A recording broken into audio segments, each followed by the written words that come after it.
it's sort of sad to see different organisations sort of pushing their ideals all individually and separate from one another. And, you know, this is where they need to have just one body overseeing the environment, and then the people on that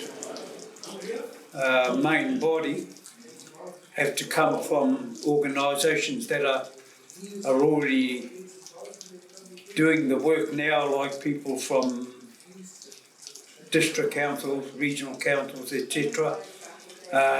There's the farming industries as well, which wasn't mentioned then, and of course DOC, Māori iwi, some of the Runanga, well, they're under iwi I guess, but they all need to be doing the same thing and pushing the one wheelbarrow. Everybody's pushing their own wheelbarrow. There's 1,000 wheelbarrows out there, too many of them, and they need to be only pushing one.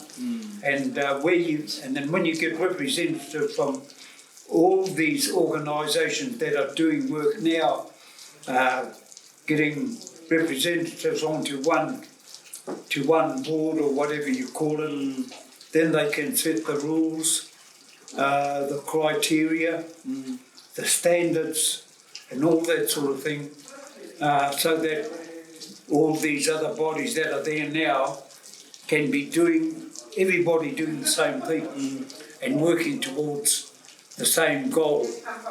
I guess they're all working towards the same goal, but they're all sort of doing different things.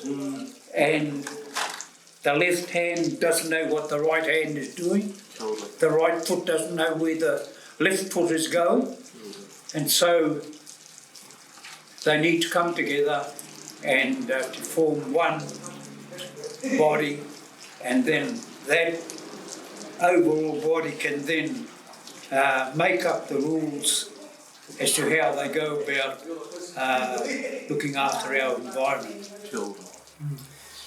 Yes, we just had a discussion of the graphs and the consistent low points of how the river and the degradation of the river has had certain timelines. It's from the colonial impact, the land court and the development of lands, how the rivers degraded and continued to be degraded until more recent years, and it's still in a sad state, but we've got a long way to climb up and get back on the plus-minus levels. We had +2, and we're almost on many of them -2, still to this day, but we have in the last few years been recovering. You're going to ask me about any specific things? Yeah, I guess over your years, Perry, how have you seen, what impacts have you seen on the river in your time around the river? Yeah, I've seen massive loss of wildlife, as fauna and flora, the bird habitats, the ducks and others, even the early people from forests and birds, I'd be talking to them. And we find with the raising of the river, where we had bitten colonies, last time some years ago I went to that area of the river, I don't think the whole river visit we saw any bitten at all left. Now with the ducks are huge numbers of ducks, and now with the raising of the river and the flooding, the nests, the ducks' nests and the ducklings, they all get flooded and the dyes are greatly diminished. There's been people get excited over wetlands or save wetlands, and a lot of them have been coming as a result of the raising of the river and the lakes and the hydro lakes from Moakuri and places here. I'm I'm talking especially at areas like old, from Takapau to Niharoa, a strip there just shy of Lake Rutakawa, those places. I'm just, my battery's about to go flat, so I think we might be finishing there. Period. That's good. I've got a flashing red light on there, so it means my battery is is coming to an end. But if you want to, I think I've got, that's good. It's about 3 minutes. These people have been chasing me first 2-3 times and thought it would be a simple 5-minute thing and their batteries would quickly run out. I recorded our meeting. I got a lot of you recorded, or just of you talking as well. But that's a good one. That's good. I don't know how many minutes I've got there on my battery, but it's flashing red. So you can keep talking, period, if you want to. But it probably will go flat soon. Well, when I first was familiar with the river, there was no taupo connecting road to Rake or from Rotorua. You had to go up Timuri, and from the old bridge, they've been replaced more recently. We'd go across that and then down and then follow the river past Niwa and the Niwa Falls and Rapids, and then the road would go straight to Rake. It's all underwater now, all the main section roads. So I remember the old road and landscapes before the result of dams that were put in like Lake Owakuri. And that's when the people were forced to leave their homes. The last of the people of Rake in 1960 were forced to leave, and so there was another loss of land.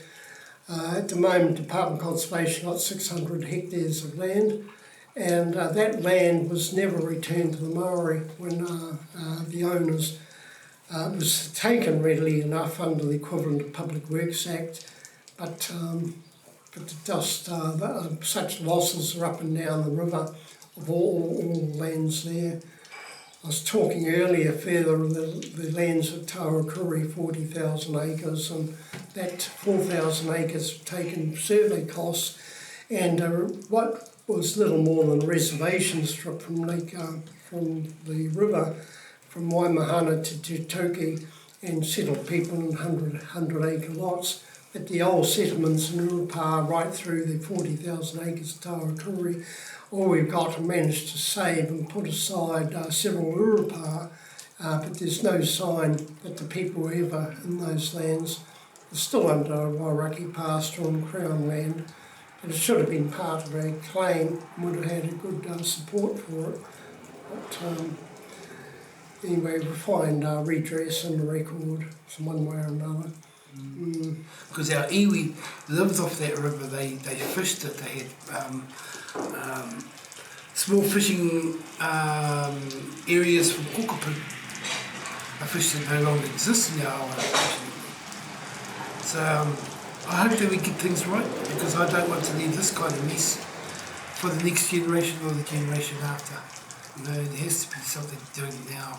And I agree with what Uncle Dando said about trying to put a cap on top of things, a governing body, because a lot of money is being spent and very little is being done.